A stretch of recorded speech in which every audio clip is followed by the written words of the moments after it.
I want to know on the truckwreck.com fan text 877-881-1053 after watching him practice or after listening to reports of the practice now for 2 weeks, who are you most looking forward to in Saturday's game? It's a good question because I kind of feel like I need to see what offensive linemen are going to play, and I need to see what backup offensive linemen are going to play because they are having a hell of a time blocking this Cowboys front seven right now. And I want to see, is it something that Dallas's front seven on defense is that good?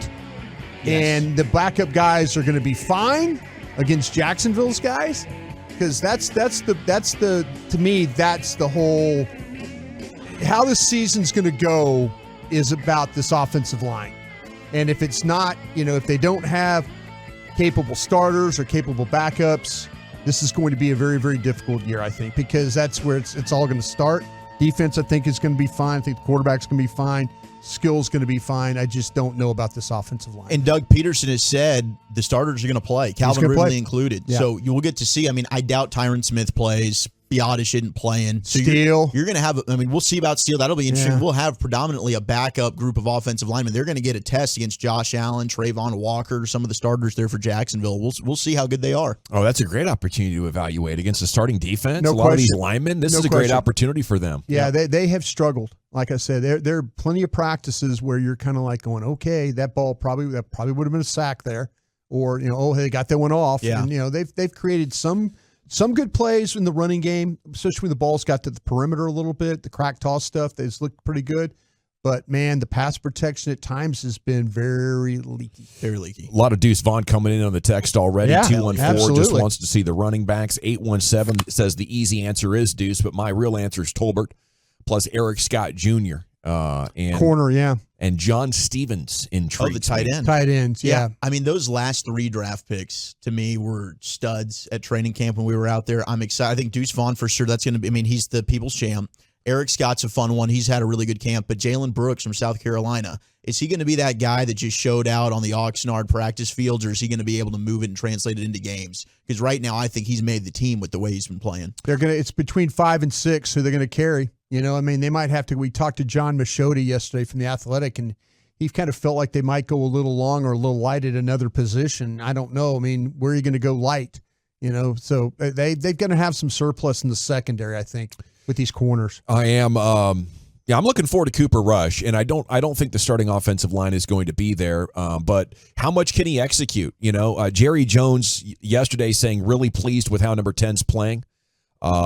Really pleased with how he's doing. I'm not going to say taken up, but he's shown up in a way that reflects and embellishes his qualities. Well, let's be honest. He had a chance. They played well enough on defense in Philadelphia on a Sunday night to win that game if they don't have the turnovers. Yeah. Cooper, that was the one game that Cooper looked a little bit shaky.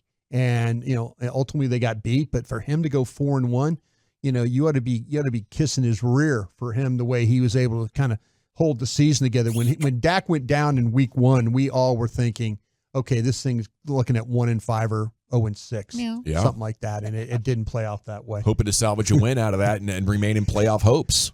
There's that meow sound again. Who did that? What are you talking about? That was Will Chuck, I think. That was in Dawson's head. Nobody else heard that except for Dawson. Carter did a little clip of that when we were all and that was happening yesterday. I think it's a great show bit. Just kind of weave it in here and there. Yeah. So especially with how often Brian refers to cats. Oh, yeah, I do. I do.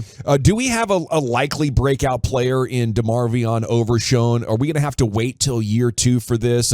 We had Machota on yesterday, and at the end of it, we asked him, just kind of off the cuff, what are you working on? He said, I'm going to write about Overshown, the linebacker from UT in East Texas, and got a great story behind him. Really, it's been fun getting to know about him a little bit more. And as a 3rd-round pick, it wouldn't be unheard of for him to be an impact rookie. The quote that Machota tweeted with the story that he told us he was going to write about, my best football is definitely in front of me. I'm still learning something new about this position every day. And Mike McCarthy saying he's had flash plays every day. I've been impressed with him. Set expectations for us, Brian. Yeah, well, I feel like, though, here's a guy that they threw into the deep end of the pool. They said, okay, we understand, obviously in the interview process when they were getting ready for the draft, they looked at the film, they looked at the pro days, they did all those things, and then they felt that this guy is smart enough to throw him in, like saying that deep in the pool, give him the communications, let him call defenses, let him be a part of this. Here's a rookie. They were seeing, It's much like what they did with Micah Parsons. Micah Parsons going back and forth between rushing passer and playing linebacker. You're in the 9-on-7 drill. Now you're in the 7-on-7 drill. You're doing all these things. So, this kid hadn't spit the bit yet. He's found a way. The thing I worry about him a little bit is how aggressive he can be. And we're going to see some plays where he's going to read things really fast and then take himself out of a play or two. Like, is there going to be a cutback? Or is there going to be something where he plays it a little like he doesn't quite get there and then gets pushed aside? There's a learning curve for these linebackers when it comes to that. That's the thing about Leighton Vander Esch. You got to play a step ahead, fill, or get in on the play. For a rookie, the speed and how these offensive linemen get up on you on that second level, you're going to be fighting with your hands. You're going to have to stay moving, but don't overrun plays. That's the one thing they can't have him doing, or trying to do too much. Yeah.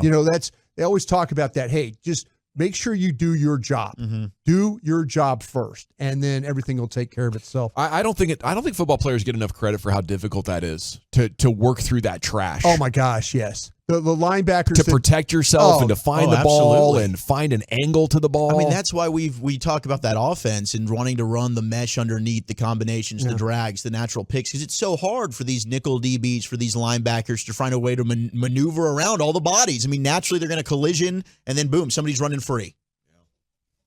Okay, so there's Overshown, and he's another one of those players, I think on Saturday that's going to have everybody's attention as far as, is he going to show something that's like, holy crap, we got to get him on the field with the starters and see if he can do that, at the start of the regular season.